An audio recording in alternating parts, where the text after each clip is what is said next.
Unit 10 में कोशिश कीजिएगा कि आपसे खूब सारी गलतियां हो, है ना। कितनी गलतियां कर सकते हैं यूनिट 10 में? कितनी? क्यों? कितनी गलतियां? 0। क्यों? बहुत छोटा है, बहुत आसान है और लपक के क्वेश्चंस हैं, इसलिए इस पे बहुत तगड़ा ध्यान रखना। ये नहीं सोचना कि हिस्ट्री बचा हुआ। अबे जहाँ कंक्रीट क्वेश्चन आते हैं ना, ऐसा हो सकता है कि यहाँ के क्वेश्चन हम न कर पाए, वहाँ ये भी संभावना बनती है। हम अपने स्वयंभू नहीं बन रहे, देयर इज़ अ प्रोबेबिलिटी, लेकिन इसका ये अर्थ नहीं हुआ कि हम छोड़ देंगे। तो आपको जो टोटल सिलेबस दिया है उसके बारे में एक ब्रीफ लेआउट लिया था हमने, और फिर हमारी क्लास थोड़ी सी गड़बड़ आ गई थी, जबकि उनको कहा था रट के बैठो।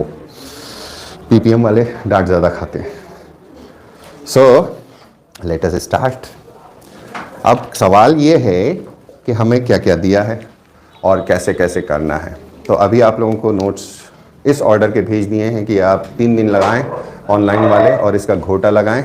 इसको तो दे दो, इसके ऊपर क्यों अत्याचार कर रहे हो बेचारी के ऊपर। कितने प्रिंट आउट्स हैं? नहीं और होंगे ना। मुझे मत दो ना आप, मुझे मत दो ना, मुझे तो आप यहाँ डिक्टेट करा देना ना। अब इसमें मैंने थोड़ा सा चेंज किया है पैटर्न। बेसिकली मेरे जो ओरिजिनल नोट्स हैं, जो सबसे पहली बार दिए गए थे, वो 2 पन्ना के नोट्स थे। कितने? 2 पन्ना। और हमारी गारंटी है कि उसके बाद 3 एग्ज़ाम हो गए, 19 वाला एग्ज़ाम, 20 वाला एग्ज़ाम और 21 वाला एग्ज़ाम। और हर एक एग्ज़ाम, 19 को हटा दो, दोनों एग्ज़ाम के अंदर कितने कितने आए उसमें से 2 पन्ना में से? 4-5 क्वेश्चन 2 पन्ना में से आ जाए। लेकिन समस्या क्या है? वो तो चार्ट है, तो चार्ट को कैसे चाटेंगे? लोग चाटते नहीं है, लोग पढ़ना पसंद करते हैं। वो बात भी सत्य है, तो हम हैं उसके लिए समझाने वास्ते थोड़ा बहुत। तो यहाँ जो ऑनलाइन में ख़ास तौर पे समस्या आ रही थी, ये क्यों मर जाता है यार मेरा वीडियो? हाँ, ये कभी कभी अपने आप बंद कर देता है। सो जो समस्या मेरे पास आ रही थी ऑनलाइन में यूनिट 10 के अंदर, it was related with the terminologies. हम फॉर्मूला लिख देते हैं, वो एडवांस्ड था। एडवांस्ड इन द सेंस कि जब पढ़ लिया है उसके बाद वो करना बड़ा आसान हो जाता है। So what I did, last year से हमने ये काम चालू कर दिया, और ईश्वर के कर्म से वही वाला सवाल आया था कि चेयर मिला के कितने हैं, तो वो लास्ट टाइम हमने उसको सेग्रीगेट कर दिया, बहुत सारा आ गए हम वापस। सो फिर अटक गए, पता नहीं इसमें मुहूर्त सही नहीं चल रहा है ना, मगर आज मुहूर्त बहुत अच्छा है। सो अब आपका काम जो है, आज हमने जो टॉपिक लिया है वो इन ऑर्गेनाइजेशंस को समझने के बाद में इस जितनी ऑर्गेनाइजेशन है इनका सबसे पहला बुनियादी सोर्स करना है। सोर्स का मतलब होता है कि सरकार को इसके बारे में काम करने के लिए कहाँ से प्रेरणा मिलती है, इंस्पिरेशन या अथॉरिटी, या ये बाइंडिंग है बाय कॉन्स्टिट्यूशन। तो कॉन्स्टिट्यूशनल बॉडीज बनेंगी हमारी। सो कॉन्स्टिट्यूशनल बॉडीज, अब यहां पर बहुत ध्यान से समझिएगा कि कॉन्स्टिट्यूशनल जो बॉडीज हैं वो कितनी दी हैं। ज्यादा ऊपर हो गया, हाँ कितनी है? नो कौन बोला? नो कोई नहीं बोले, 8 ही बोले। सो 8 कॉन्स्टिट्यूशनल बॉडीज दी गई हैं आपको। तो अब 8 कॉन्स्टिट्यूशनल बॉडीज पहले तो याद करेंगे आप, क्या क्या है भैया? तो मैं यहां छोटे में लिखूंगा ECI, हो गया। क्यों चाहिए? क्यों चाहिए इलेक्शन? क्यों चाहिए पॉलिटिकल रिप्रेजेंटेटिव? क्यों चाहिए? लोगों का एडमिनिस्ट्रेट क्यों करना है? तो राजा भी करता है। शाबाश, हमने डेमोक्रेसी का सेटअप लिया है, इस वजह से हमको ये चाहिए। डेमोक्रेसी के लिए पहला नाम आ जाता है इलेक्शन कमीशन ऑफ इंडिया। इसके अंदर जो पावर्स होते हैं वो पार्लियामेंट के और स्टेट लेजिस्लेचर के इलेक्शंस देखना है, साथ ही साथ में वाइस प्रेसिडेंट और प्रेसिडेंट के इलेक्शंस देखना है। इसी के साथ में जब हम लोगों ने पार्ट 9 और पार्ट 9A को बनाया, पहले पार्ट 9 कुछ और था, उसको रिपील कर दिया गया था। जब ये पार्ट बनाए गए तब इस चीज का एहसास हुआ कि डेमोक्रेटिक सेटअप गांवों में भी होगा। सो एक स्टेट इलेक्शन कमीशन बनी। तो ये 2 काय के लिए हो गए। अब ये काय की बात करते हैं, जनता के द्वारा, जनता के लिए, जनता के बीच में से चुने गए व्यक्तियों का शासन, यही है ना of the people for. Abraham Lincoln की डेफिनेशन आज रख लेंगे, ठीक है, ओके। अब डेमोक्रेसी के साथ में इन्होंने जो बातें और करी कि कहीं ये सरकार बनी अपनी जेब भरने के लिए तो नहीं बनी। सरकार को इतना सारा खजाना दे रहे हैं, अगर वो अपनी जेब भर लेगी तो क्या होगा। तो एक और पोस्ट क्रिएट करी गई। अब थोड़ा सा ये ध्यान रखना कि ये पोस्ट नई नहीं है, ये पुरानी पोस्ट है जिसे कंटिन्यूएशन के अंदर लिया गया। 1800 समथिंग समथिंग की पोस्ट है, लिखा हुआ है उसमें। अब सीएजी बनाने के बाद में हमारे पास कुछ और पोस्ट आती हैं। बोले सारा काम तो ये अफसर कर नहीं सकते, जो जनता ने चुने हैं वो भी अफसर हैं, वो राजनीतिक अफसर हैं, पॉलिटिकल ऑफिशियल्स हैं, ये तो काम नहीं कर पाएंगे, पॉलिटिकल ब्यूरोक्रेट्स हैं। तो उन्होंने बोला कि यार सरकारी नौकरों की जरूरत है। तो सरकारी नौकरों की जरूरत भी नहीं है, ऑलरेडी अंग्रेजों के जमाने से सरकारी नौकर हुआ करते थे, राजाओं में भी सरकारी नौकर हुआ करते थे। तो सरकार है तो सरकारी नौकर है, तो सरकार ये वाली हो या वो वाली हो, ब्यूरोक्रेसी हमेशा रहने वाली है। कैसी भी फॉर्म ऑफ गवर्नमेंट हो, पब्लिक एडमिनिस्ट्रेशन का बड़ा अच्छा एक कोट है, what ever the form of government may be, the best government is the best form of government. चाहे ऑटोक्रेटिक हो, चाहे डेस्पोटिक हो, चाहे वो जुंटा हो म्यांमार टाइप की, किसी भी तरह की, चाहे वो डेमोक्रेटिक हो, चाहे रिपब्लिकन डेमोक्रेटिक हो, या पार्लियामेंट्री फॉर्म ऑफ डेमोक्रेसी हो, या कॉन्स्टिट्यूशनल मोनार्की फॉर्म हो, इंग्लैंड जैसा, भूटान जैसा, जो भी अच्छे से चल रही है, चाहे किंगडम हो सऊदी अरेबिया जैसा, अच्छे से अगर चल रही है, it is the best form of government. Doesn't matter, form of government पे बहस नहीं करना। तो यहाँ पे इंपॉर्टेंस दिखता है, सिग्निफिकेंस दिखता है कि अफसर कितना सिग्निफिकेंट है। तो पहले के जमाने में अंग्रेजों के जमाने के जो जेलर हुआ करते थे, देखिए फिल्म, हम अंग्रेजों के जमाने के जेलर हैं, आधे इधर जाओ आधे इधर आओ, बाकी मेरे पीछे आओ। सुना डालो, फिर से देख लेना, मजा आएगा। सो यूपीएससी यूनियन के बारे में बात करती है, ऐसे अफसर, और एसपीएससी यानी स्टेट पीएससी स्टेट की बात करती है। तो हमको दिया हुआ है एमपी पीएससी, ये पी यानी स्टेट पीएससी होगी। इसी के साथ में एक पीएससी और होती है जिसे कहते हैं जेपीएससी। ये हम पढ़ेंगे जरूर, करेंगे नहीं, क्योंकि जो डिटेल में हमको दिया गया है वो सबसे पहले छिछालेदार करके करना है। कितनी हो गई भैया कहानी में। अब इसके बाद कुछ स्पेसिफिक पर्संस के बारे में बात होती है, तो उनके राइट्स कॉन्स्टिट्यूशन के अंदर दिए गए हैं। सबसे पहला जो राइट आता है, ये सोशियो इकोनॉमिक बैकवर्ड कैटेगरीज के ऊपर बात है, शेड्यूल्ड कास्ट, शेड्यूल्ड ट्राइब्स और backward classes, that is OBCs. इसके ऊपर हम लगा देते हैं नेशनल कमीशन फॉर। ये हो गई हमारी। अब इसके अंदर बहुत सारी कमीशन ऐसी हैं जो दी नहीं गई हैं। मेरे नोट्स के अंदर आपको सिर्फ एक कमीशन का एक्स्ट्रा काम मिलेगा, that is finance commission. Finance commission permanent body नहीं होती, 5-5 साल के अंदर बनाई जाती है। वो फाइनेंशियल एस्पेक्ट्स के ऊपर बात करती है कि इंडिया की कंडीशन कैसी है और उस कंडीशन के हिसाब से किसको कितना पैसे का बंटवारा होना चाहिए, किस स्टेट को कितना पैसा मिलेगा, वो हमें नहीं दिया, वो करना है। इसी तरह से हमारे पास कॉन्स्टिट्यूशन के अंदर दूसरी कमीशन भी है। For example language commission, linguistic commission है, हाँ है, उसकी कमेटी भी बनती है, फिर कमीशन बनती है, बड़ा कॉम्प्लेक्स मैटर है। सो वो हम अभी नहीं ले रहे। ऐसे ही कई कमीशंस हैं जो बन सकती हैं वहां से। तो सबसे पहली चीज ये देखना है कि ये अगर कॉन्स्टिट्यूशन के अंदर दी गई है, कॉन्स्टिट्यूशन में कहाँ दी गई। द फर्स्ट थिंग इज कहाँ दी गई है। अरे वाह यार क्या बात है। तो सबसे पहले इलेक्शन कमीशन का आप जो याद करेंगे वो होगा पार्ट। तो इलेक्शन से पूरा एक तो भाग है, पार्ट है, पार्ट 32 15 ही है, मैं गलत हो गया, ओह थैंक यू। पार्ट 32 15। अब इलेक्शन कमीशन ऑफ इंडिया तो 15 में ही सोच लेंगे हम, ये होगा नहीं, ये है पार्ट 9 में। अब हम रोमन लिखेंगे, आप ये ध्यान रखिएगा, आप रोमन लिखना शुरू करिएगा, यहां नंबर्स मत लिखना, ये वाले रोमन में लिखिए। सीएजी पार्ट 5 में दिया है। अब यूपीएससी जो है इलेक्शंस के पहले, कॉन्स्टिट्यूशन में इलेक्शंस के पहले, लेकिन बनी बाद में है। So part 14, part 14। अब ये एससी, एसटी और बीसी ये तीनों एक ही पार्ट में हैं, पार्ट 16।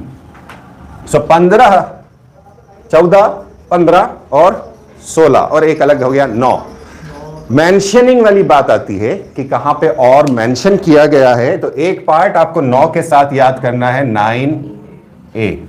मेरे हाथ में 2 ब्लैक हैं, ओके ठीक है, ये हो गया।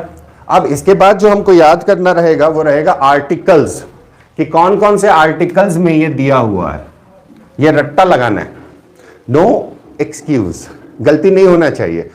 रट्टा पहला होगा आर्टिकल, उसके बाद होगा परफेक्ट क्लॉज। परफेक्ट क्लॉज मतलब परफेक्ट नाउन परफेक्ट टेंस नहीं बोल रहा हूं मैं, जिस जगह पर एग्जैक्ट दिया गया वो आपको पता होना चाहिए कि इस आर्टिकल का ये, ठीक है। फॉर एग्जाम्पल ECI का आर्टिकल कौन सा है, तेज चिल्ला के बोलिए, आर्टिकल 324। शाबाश, ऐसी आवाज आनी चाहिए। SEC का आर्टिकल कौन सा है, आर्टिकल 243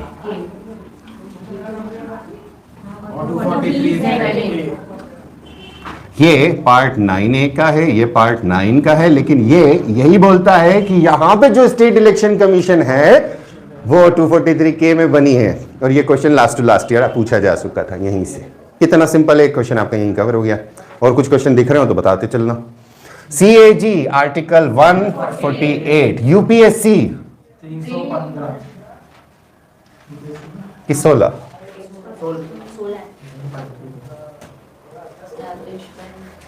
300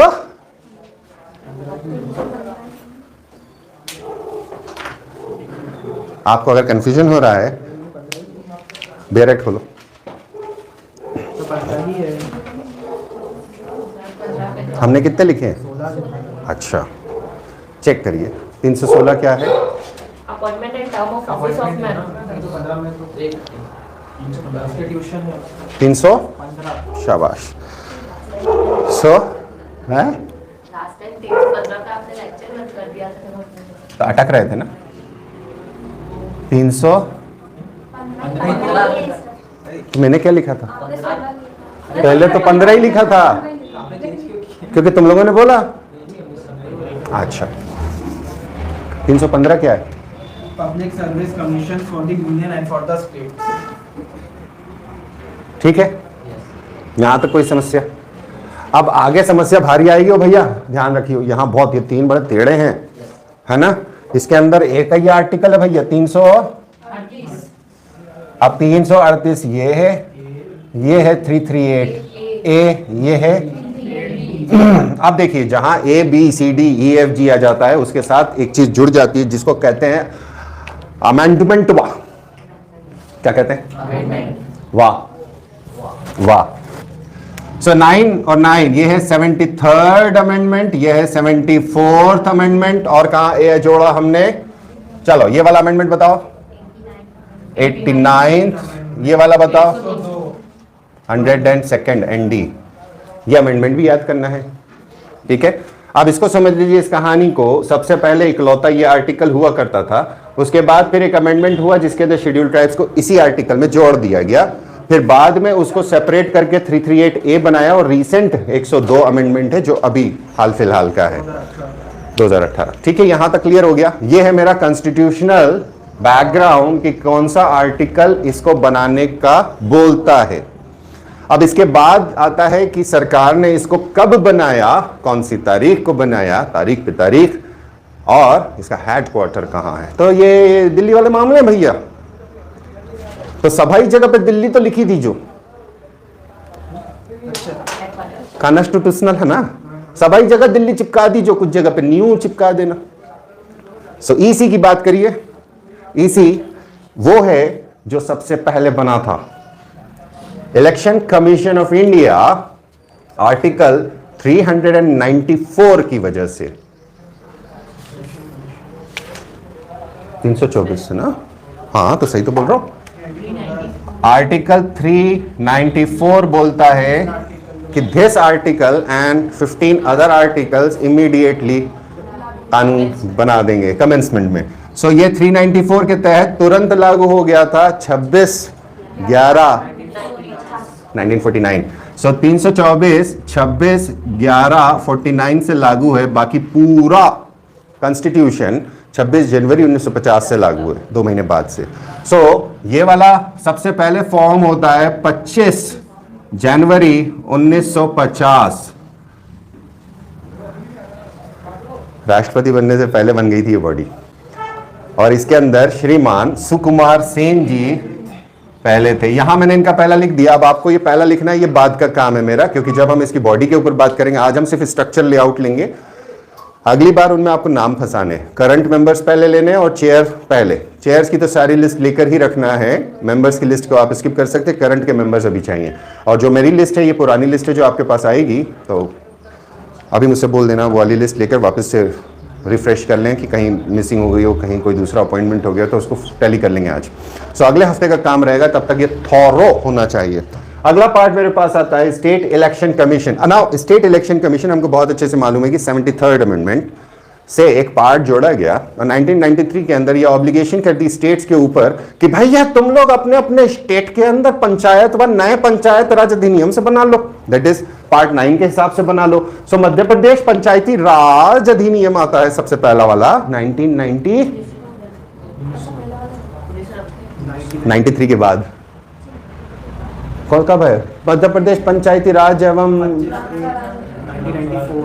25 जनवरी 1994 को वो लागू कर दिया। सो 25/1 तो ये एक्ट एमपी पंचायत क्या है?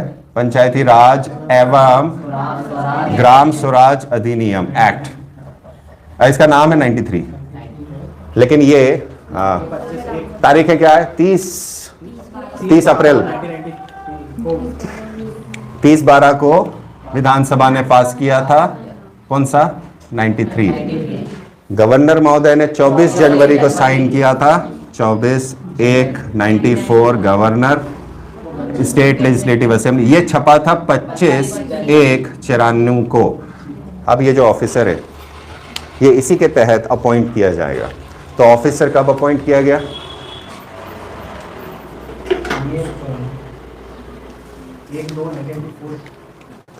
कौन सी तारीख दी है? 1 फरवरी 1994। 1 2 आ गया समझ में? ये कौन है? SEC state election commission appoint करते साथ बन गई। पहले स्टेट इलेक्शन कमिश्नर कौन थे? किसकी? MPPSC कौन पढ़ा रहा है? श्री NB लोहानी साहब। पक्का? ठीक है, ये 2 के नाम मैंने लिखा दिए। जरूरी नहीं है, आगे हो सकता है आप लोग अगर बोलना चाहें तो लिखते जाएंगे हम, अदरवाइज नहीं लिखेंगे। अब अगला बंदा बनता है CAG। CAG 1858 से चालू है। अब 1858 का है 1857 क्यों नहीं?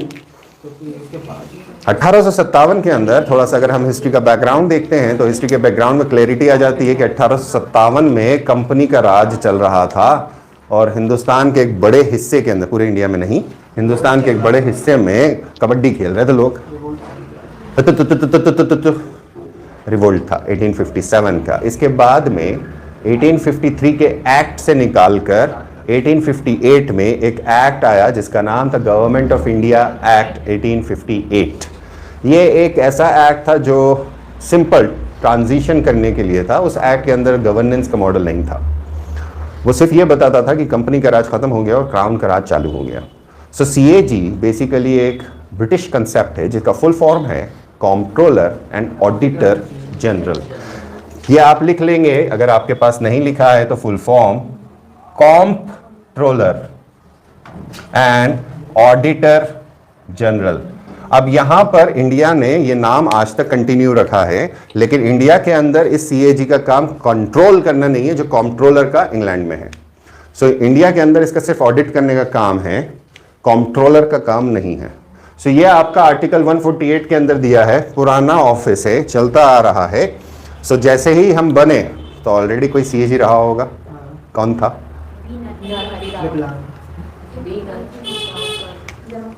इंडिपेंडेंस के बाद की इंडिपेंडेंस के पहले सबसे पहले 1949 में कौन था? कौन से कृपलानी साहब? वी नरहरि राव। इनका टाइम पीरियड बता सकते हो? गूगल है ना, इतना क्या मट्ठे हो, नहीं आता फट से वी नरहरि राव साहब का तो आपको पता चल जाएगा कि 1950 के बाद बनाए गए या 1950 से पहले से चल रहे थे वो। इतना सिंपल है। टॉपिक को कहाँ से देखना है, किस तरह से देखना है वो समझ लो। 1948 से 54 48 से 54 अरे रे रे रे रे, ये तो आज़ादी के बाद बने थे। इनके पहले कौन था?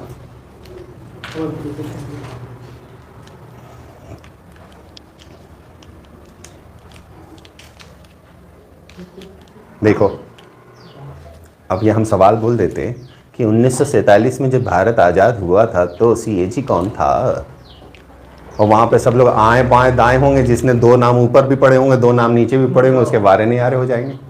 बेटी मोनरो स्टियाग, हाँ, मुनरो साहब थे।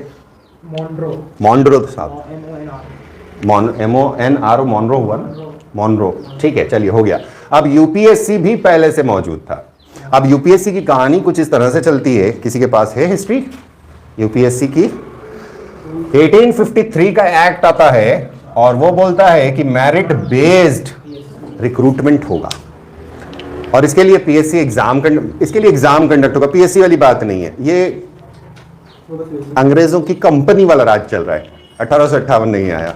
सो जब हम कंपनी की बात कर रहे हैं तो उन्होंने कहा कि ठीक है साहब, हम अफसर बनाएंगे और अफसरों को ट्रेन करेंगे। तो थेम्स नदी के किनारे इनका एक छोटा सा सेटअप हुआ करता था जहां पर ये ट्रेनिंग दिया करते थे। फिर इन लोगों ने रिक्रूटमेंट के एग्जाम कंडक्ट कराने चालू करे, तो बड़े सारे वेरिएशंस आए। कभी मैक्सिमम सबसे ऊपर वाली लिमिट, अपर एज लिमिट जो अभी एमपीपीएससी में 40 साल है, किसी समय 19 साल हुआ करती थी।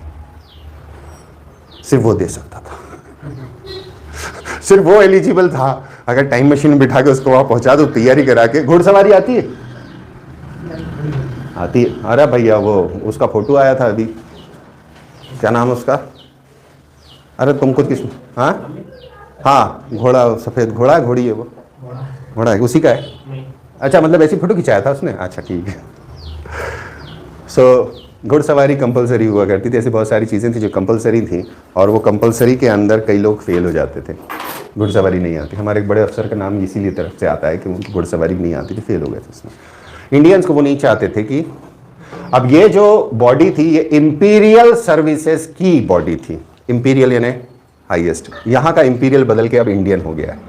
सो imperial administrative services, imperial police services, ऐसी बहुत सारी सर्विसेज होती थी, उन्हें कट शॉर्ट कर दिया गया। ऑल इंडिया लेवल पे अब आपके पास से 3 सर्विसेज बची हैं।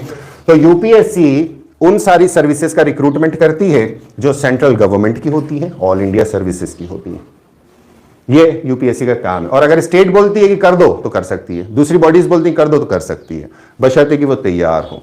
सो यूपीएससी 1853 से चलता है। 1926 तक आते आते एक्ट आ जाता है 1919 का। उसमें बोला जाता है कि साहब इसको पब्लिक सर्विस कमीशन बनाया जाएगा। तो ये बनती है, और पहले एग्जाम इंडिया में कंडक्ट होते हैं जिसकी कांग्रेस डिमांड कर रही थी काफी समय से, और वो कंडक्ट होते हैं इलाहाबाद के अंदर। तो बाद में ये बन जाती है हमारी यूपीएससी। इसके पहले व्यक्ति कौन थे? पहले चेयर यूपीएससी नहीं, आज़ादी के जब ये बनी। एच कब बने थे ये? 1947 1 अप्रैल। और कब तक थे? 49 तो 1950 में कौन था? बैनर्जी, आर.एम. बैनर्जी। ये है असली नाम। वो तो फिल्म है रे, पक्का आर.एन. बनर्जी। ये कब से कब तक है? 14/1/1949 से 9/5/1955। ठीक है। सो 50 में कॉन्स्टिट्यूशनल वैलिडिटी के साथ जो मॉडर्न यूपीएससी बनी है उसके पहले चेयरमैन ये हैं आज़ाद हिंदुस्तान का कृपलानी साहब है 47। ये थोड़ा सा ध्यान रखिएगा कि सवाल थोड़ा सा घुमा दिया जाएगा। तो सिर्फ यहाँ पहला नाम दूसरा नाम नहीं लेना है, थोड़ा ऊपर भी जाएंगे 2-3 नाम, थोड़ा 2-3 नाम नीचे भी आएंगे। इसका कारण बहुत सिंपल है। आई थिंक 2018 के अंदर एक क्वेश्चन आया था या 19 में क्वेश्चन आया था। नरोहना साहब सेकंड सीएस रहे, chief secretary of MP, second number पर हैं, उनके नाम पे एकेडमी है। तो उनके ऊपर उन्होंने पूरा नाम पूछ लिया था कि इनका असली नाम पूरा क्या है। हम सिर्फ सरनेम बोलते हैं ना, जैसे मैंने अभी ज्योग्राफी पढ़ा रहा था, मैंने आपसे बोला था रैडक्लिफ अकेला नहीं करना है, सर सिरिल रैडक्लिफ। तो नामों पे पूरा ध्यान रखना, गंवारपना मत करना वहाँ। सवाल पूछे जाते हैं क्योंकि 99% बस एक ही चीज़ पे अटके रहते हैं। हम थोड़ा सा उसको खोल दें, 2 बार पढ़ेंगे याद रहेगा। सिर्फ 2 बार पढ़ना है। वजह यह होती है कि कहाँ पढ़ना है, क्या पढ़ना है, वही हम नहीं समझ पाते। वो समझ जाएंगे, आराम से होगा। एमपीपीएससी इसी के साथ बनती है। तो Madhya Pradesh public service commission, basically जो मध्य प्रदेश था वो मध्य प्रदेश मर्ज होकर बना है। सो सेंट्रल प्रोविंसेस इन बरार के अंदर जो पीएससी हुआ करती थी, क्या उसे ट्रांसफर करा या मध्य भारत पीएससी थी? मध्य भारत। पहले चेयर का नाम बता दें और गूगल कर लें। चेयर डीवी रेगे साहब, डीवी रेगे साहब, ये इसके पहले चेयर थे। कब से कब तक थे?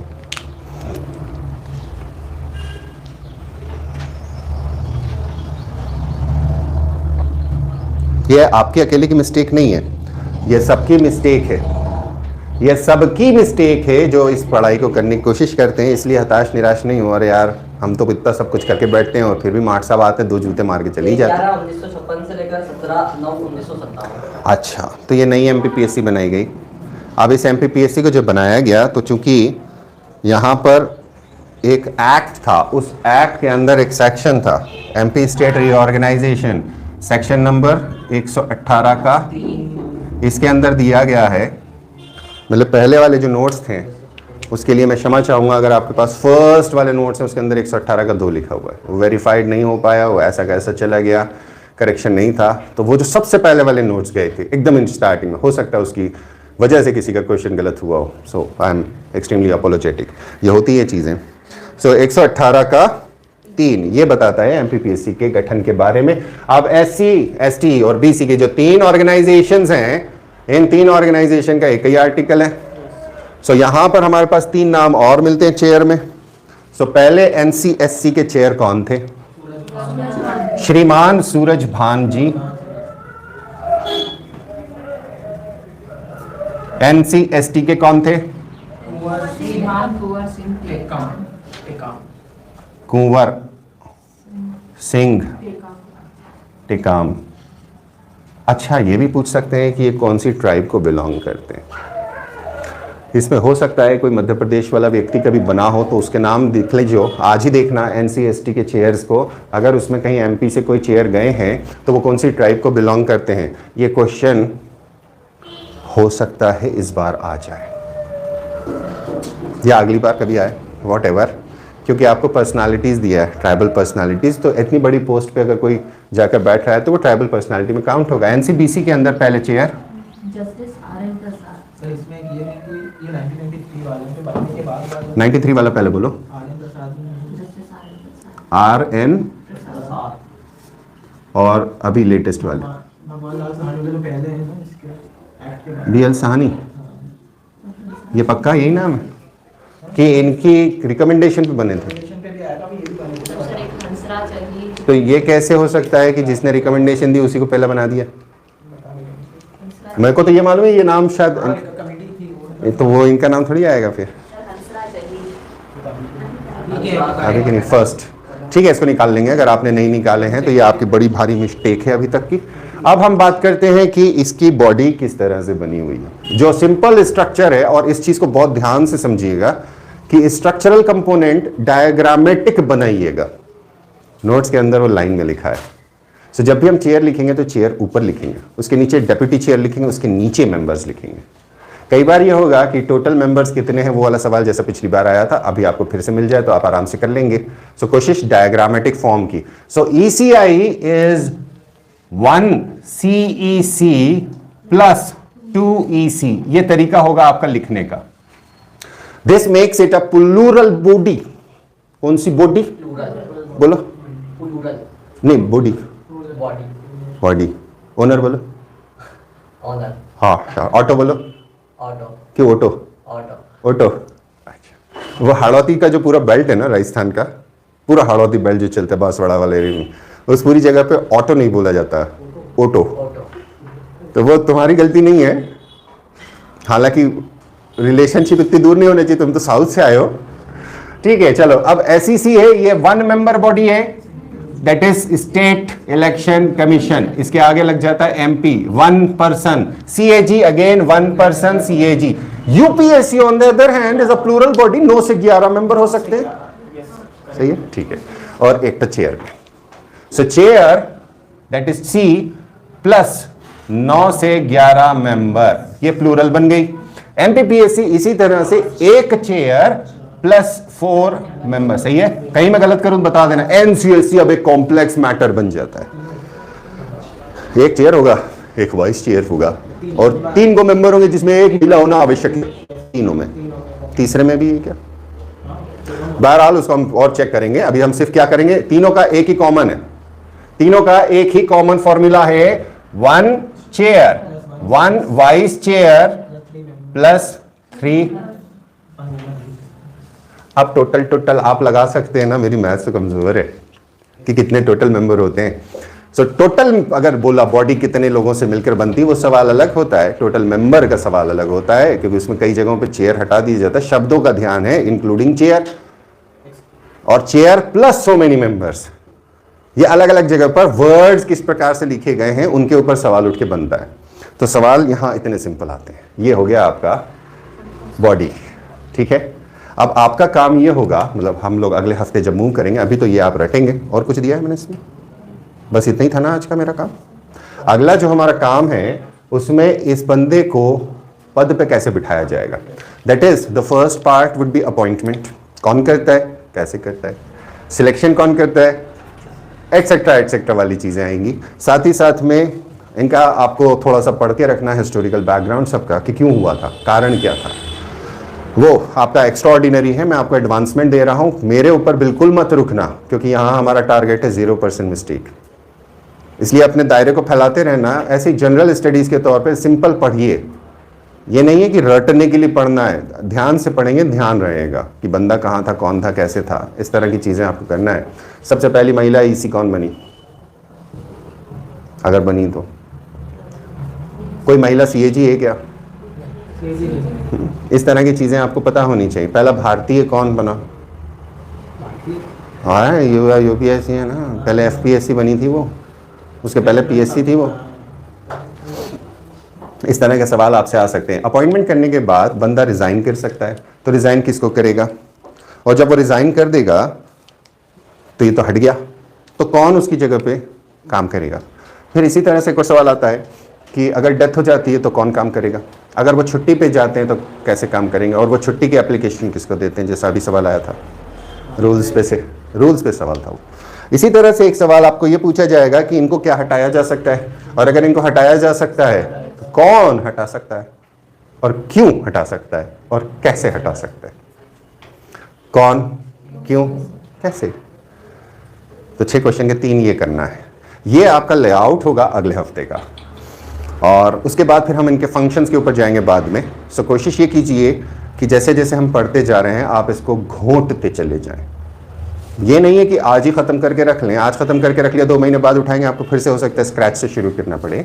कोशिश हमारी ये होना चाहिए कि हम स्क्रैच से इसलिए नहीं शुरू करें क्योंकि हम लगातार रिवीजन में रखेंगे, और आप में से अनफॉर्चुनेटली 99.9999% जो मेरे स्टूडेंट्स हैं वो ये गलती करेंगे, दे विल नॉट रिवाइज, और इसका असर आपको मिलेगा एग्जाम में। So all the best. आप करिए गलती रिवीजन न करके, इसमें मेरी जवाबदारी नहीं है। Okay, I am making this clear and plain for everybody so that afterwards nobody should complain. Clear कर रहा हूं, बार बार कर रहा हूं, आपको कंप्लेन करने का मौका ही नहीं है। हमने बोल दिया रिवाइज करिए, तो इसका अर्थ होता है रिवीजन करिए। हम ये नहीं बोल रहे कि 100% क्वेश्चन आने वाले हैं, हम ये बोल रहे हैं कि प्रोबेबिलिटी हाई है, आपके चांसेस बहुत स्ट्रांग बन जाएंगे अगर आप इन पैटर्न को फॉलो कर लेंगे। But revision is must. गलती कि कोई चांस नहीं है, एवरीथिंग जो फैक्चुअल है it should be like what is your name. Take care, bye bye. हाँ।